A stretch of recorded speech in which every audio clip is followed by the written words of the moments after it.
Yo guys! What's up? Welcome into a deep dive into Phasmophobia. As you can see, we have a ton of topics to cover. If you stick around to the end, you will be a godlike Phasmophobia ghost hunter. Keep in mind guys, this game is still in early access, so if you want to stay up to date on the latest game mechanic changes and also see some crazy Phasmophobia challenges, go hit that subscribe button with the notification bell so you don't miss out on those videos. Before we start, I want to give these guys a shout out here, especially Asri for putting out that amazing insight into the code. I will put the link in the description below, go check it out. So without further ado, let's hop right into it. So first off, we look at the sanity drain per minute. This is the default sanity drain a player experiences when he's standing in the dark inside the building. You will have different sanity drains depending on map size and whether you go solo or with people. As you can see, you lose 7.2% sanity per minute when going solo on a small map and 3% on a large map. And when you are going with people, you actually lose double those amounts. I've seen people saying that the candle lowers your sanity drain. As of now, with the current patch and with my testing, the candle actually doesn't save your sanity at all. The only way to avoid sanity drains is by either standing in the light in the building or outside the building. Now there's some more special sanity drains like this ghost event here. The early version of the code had a bug in it where this ghost event increased a random player's sanity by 20%. This bug seems to be fixed now, and from my experience, a ghost event drains about 10 to 20% of a random player's sanity. The game also uses ghost manifestations like this one here to drain your sanity.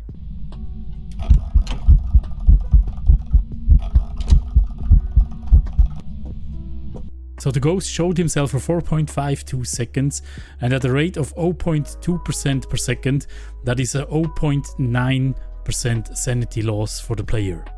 The same thing is also happening during a hunt, but the ghost needs to be within 10 meters of the player. The Ouija board can also drop your sanity by 40% on a failed question. There's only a 33% chance though that the question will fail. Successful questions will drop your sanity by 5 to 10%, except for demons, they have no sanity drop at all. If you lost sanity, only Sanity Pills can help and they recover 40% of your sanity. As you may know, the maps can have a max amount of lights that can be on simultaneously. For small maps it's a max amount of 10, for medium maps it's 9 and for large maps it's 8. How the ghosts work. Now I know this looks overwhelming, but hang in there guys, it will all make sense once I explained every single step here in detail. This is basically a high level view of a loop the ghost is going through constantly. The ghost starts out in idle and can basically do two things. It has a 50% chance of entering a hunt mode after doing the hunt check.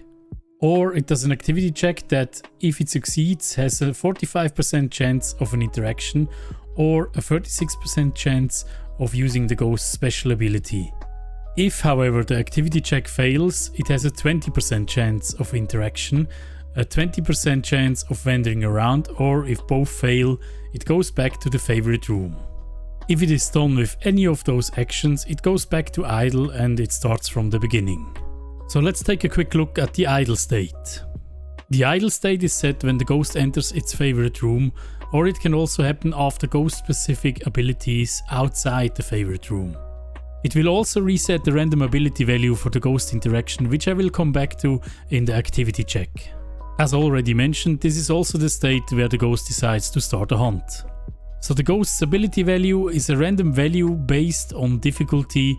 It is 130 for professional difficulty. Hang in there, it sounds complicated, you will see what that means later on. The activity level is the level that triggers a ghost response at some point. It starts at 0, it goes up by 15 when you're playing solo, by 10 to 25 when a phrase is recognized. There's some ghost specific multipliers like for the Oni and the Wraith, and it goes up by 20 to 30 if you're using a smudge stick within 6 meters of the ghost. The level will also go down over time though, and it decays by 30 per minute. So how does this activity check work? From what I've read from the guys that looked at the code, it was a little bit confusing because it suggested that the less you talk, the more activity you get out of the ghost. Now this could be because it was an early version of the code and this may have been fixed in the latest patch. Now, knowing the intention of the game code and playing the game ourselves, we can make a pretty good guess of how this works. To make this easier to understand, I will take an example from an audio level bar that you've probably seen before. Now, the sound level goes up the louder you are. This wouldn't make sense in this game, of course. So let's say this sound level bar is not a sound level bar, it is the activity level in this game. So the bar will only go up by the stuff that was mentioned in the previous slide. So the faster you can get recognized phrases in, the better, because the bar will go higher up and stay up. Now, how does the game know where to trigger more ghost activity? This is where the activity value from the previous slide comes into play. The game will pick a random number between 0 and the activity value and will compare it to the current activity level. If it is smaller than the current activity level, then the activity check was a success. So the game randomly defines where the red zone starts on this bar, and every activity that goes into the red zone has a higher chance of triggering a response. This random threshold also means that you may need a higher or lower activity level every time you've triggered a response. So if the activity check was successful, there's a 45% chance that the ghost will interact with either an object, a door, ghostwriting books and other things. They don't create an EMF reading though. If the activity check failed, there's only a 20% chance of ghost interactions. If the activity check is successful, the ghost has also a 36% chance of using one of his abilities, if he has one, of course. I will get back to these ghost abilities later on when I explain the ghosts in detail. During this ghost ability state, the game rolls the dice again and it has an 8.3% chance to mess with the breaker, a 16.6% chance to actually use the ghost's power, or they will just appear or make a ghost event. If the ability check fails, the ghosts also have a 20% chance of wandering around, and they can wander up to 3 meters at a time. Finally, we get to hunting. So during the idle phase, the game has a 50% chance of entering hunting mode, if a certain condition is met. The game is internally working with insanity levels rather than sanity levels, but to make it easier for you to understand, I will show it here with sanity levels. So it takes your average team sanity and adds a hunting multiplier and checks in what range this value falls into. To quickly explain what hunting multipliers are, they are fixed values per ghost that are either added or subtracted. The 2 ghosts that we currently know of that have such values are the Mare and the Demon. The Mare has a +10 when the lights are off and a -10 when the lights are on. This means the Mare can start the hunt at 60% team sanity when the lights are off and at 40% sanity when the lights are on. The Demon has a constant +15, so he can start a hunt at 65% team sanity. To make it easier to understand, let's say you have a ghost without a multiplier. This means the ghost can start hunting at 50% team sanity. If your average team sanity is between 25 and 50%, the game will roll a dice again and has a 16.6% chance to enter a hunt. The same will happen if your average team sanity falls below 25%, but then the chance is 25% to enter a hunt. The hunting phases will last 50 seconds on professional difficulty. If the ghost is not a Banshee, it will pick a target at the beginning of the hunting phase. This changes during the hunt though. If it loses line of sight, it will start wandering around the building, or if another player comes closer to the ghost, it will switch targets. The ghost checks for line of sight of the head of the player, so keep your head low. The spawn of the ghost will create an EMF level 3 reading. The ghosts will wander around the building if they lost line of sight of all players. If the hunt is over, the ghosts cannot initiate another hunt for 25 seconds. Now I want to quickly address some things regarding hiding during hunts. I tested this multiple times now and it doesn't seem to recognize my voice during the hunts, nor the flashlight, nor the click sound of the flashlight. It can be dangerous to hide in a room on a small map, even if the door is closed. The ghost can occasionally step into the room and check it out. Now during my tests, it was very hard to get me killed in drawers and lockers. So he may check you out in lockers and drawers, but it is very rare.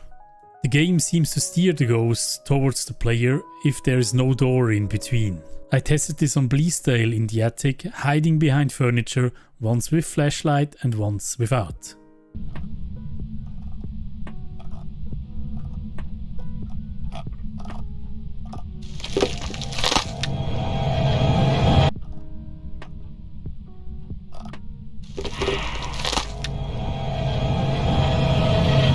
Now let's talk about the voice recognition feature in the game. You need to be in the ghost's room for more than 2 seconds to trigger a response.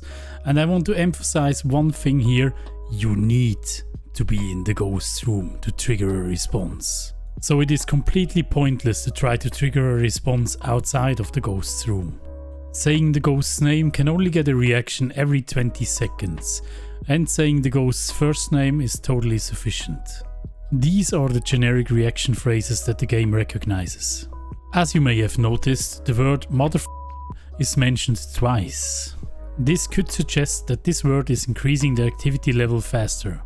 And here are the questions you can ask the ghost with the Ouija board. With the spirit box, the ghosts can only answer every 10 seconds. They will only respond if you are within 3 meters of the ghost, and nothing detected means the game has recognized your phrase. The ghost is more likely to respond with the spirit box if you angered it before with its name. Before we go to the ghosts, let's quickly talk about Smudge Sticks. When they are used within 6 meters of the ghost, they add 20 to 30 to the activity level. They will also prevent all the ghosts from hunting for 90 seconds, except for the spirit, which will not hunt for 180 seconds. Something important to note is that Smudge Sticks will not stack, so if you smudge again after 89 seconds, the Smudge Sticks will last 1 second. It will also halt all ghosts for 5 seconds during a hunt, and it will stop a Yurei from wandering around for 90 seconds. The white line in this screenshot represents 6 meters within the game. Finally, we have a look at the ghosts. I will not go over the basic evidence stuff that has already been covered by other guides. This is more of a deeper look on how you can identify ghosts without even needing evidence. Now unfortunately there's not much to the spirit, because it has no particular strength. As already mentioned, it hates smudge sticks, so you have 3 minutes time until it hunts again if you smudge it. Now I recommend that you test this if your sanity is real low. 0% would be perfect for this, because you really want to try to get it to hunt after 90 seconds. If you can't get it to hunt after 3 minutes, then you certainly know it's a spirit. The Jinn. This ghost travels much faster while hunting if the breaker is on. It will instantly slow down to normal speed though if it gets within 4 meters of its target. It usually should not turn off the breaker. It has been seen doing that though by turning on too many lights. It is known to mess a lot with electronics and lights. And the most important thing, the ghost's power/ability. It has a chance of dropping all player sanity by 25% that are within 3 meters of the Jinn 5 seconds after entering its ability state. The Banshee. The Banshee is very easy to identify. If you have multiple people, it will always target one person to kill. The Banshee also has a ghost power. It has a chance to navigate to a spot close to its target. Now this spot will not be changed even if the target is moving around. If the target enters line of sight of the Banshee within 20 seconds, it will start the hunt immediately. If it has no line of sight for 20 seconds, it will go back to idle. Banshees also absolutely dislike crucifixes. The crucifix has an increased range with the Banshee by 2 meters. Because of the Banshee's ghost power, the Banshee actually completely ignores sanity. So if you get a hunt shortly right after you enter the building, it is most likely a Banshee. The Poltergeist. The Poltergeist is a loud ghost that can move multiple objects and doors at the same time. The ghost is generally very active and roams a lot. However, if it is in an empty room, it will almost do nothing. I once had a poltergeist in the entrance of the high school and there was nothing to interact with, so it didn't do anything. The poltergeist also has a ghost power. If it throws around objects, it can drop your sanity by twice the amount of objects being moved. So this means if it throws around 3 objects, it will drop your sanity by 6%. However, there was a misconception going around that you need to look away from the objects being moved in order to drop your sanity. This has been cleared up though, you need to see the objects being moved in order to drop your sanity. The Phantom. The Phantom is said to drop your sanity twice as fast when looking at them during manifestation. This was not mentioned in the code though, so I cannot 100% confirm it. What I can confirm though is that if you're taking a photo of it during manifestation, it will disappear. This is also possible during a hunt, but be careful, it will not stop the hunt, it will just make it invisible. Something worth to mention is if you are able to make a photo of it, it will not show up on the photo.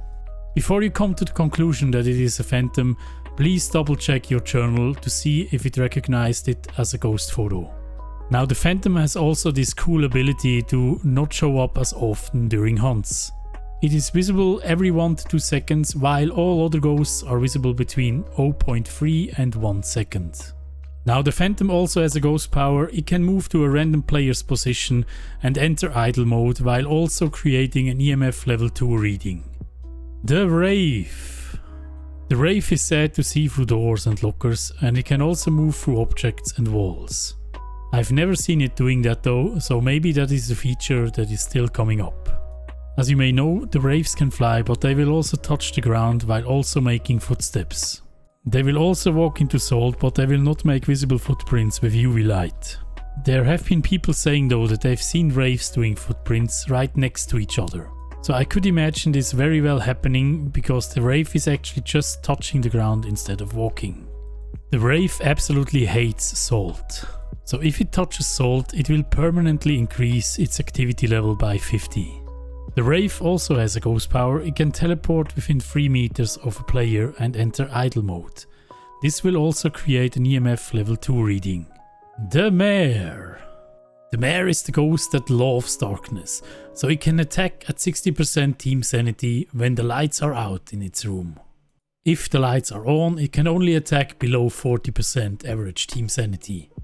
Because it loves darkness so much, it will turn off the breaker a lot. Even though it likes darkness, it has also been seen turning on lights. Besides that, the Mare usually also roams a lot. The Revenant. The Revenant is the most dangerous ghost in the game because of its pure speed. He moves 1.5 times slower when he's not chasing a player. He ramps up to twice the speed of all other ghosts when he locks in a target on line of sight. So there's only 2 things you can really do to fight the Revenant, and that is breaking line of sight, or you use Smudge Sticks to make him hold for 5 seconds. The Shade. The Shade is a very shy ghost that will not start a hunt if there's more than 1 player in the room. Because it's so shy, it will also be very hard to get activity out of it if there are multiple people in the room. In my experience, the Shade will also get very active if you are alone and low sanity. The Demon. As already mentioned, the Demon can hunt at 65% average team sanity. And boy, the Demon will hunt a lot. It's the only ghost I've seen that starts chain hunting in 30-second intervals above 50 average team sanity. That should help you identify the demon easily, and if not, you can also ask the Ouija board a successful question, and if it doesn't drop your sanity, then you know it's a demon. The Yurei. The Yurei does not like your sanity, that's why he tries to drop it twice as fast during the manifestation. So as you have seen earlier in this video, all ghosts will drop 0.2% sanity per second during manifestation, but the Yurei will drop 0.4% per second. It will also roam a lot, but it hates smudge sticks. You can actually make it stop wandering around for 90 seconds with a smudge stick. Guys, before we go to the last ghost, please consider subscribing if this video was helpful to you. I will upload many more guides like this and also other challenges in Phasmophobia. And here is our last ghost, the Oni. The Oni gets a plus 30 for the activity multiplier if there are multiple people in the room. This basically means it should be way easier to trigger a reaction. The Oni also roams a lot, trying to create red herrings. And last but not least, the Oni is known for throwing objects at great speed. Unlike the Poltergeist though, it will not drop your sanity while watching them being thrown around. Thank you again for watching, guys, and we see us in the next one. Oh, all these patrons, thank you so much, guys, for your support. Mwah. Big schmouts.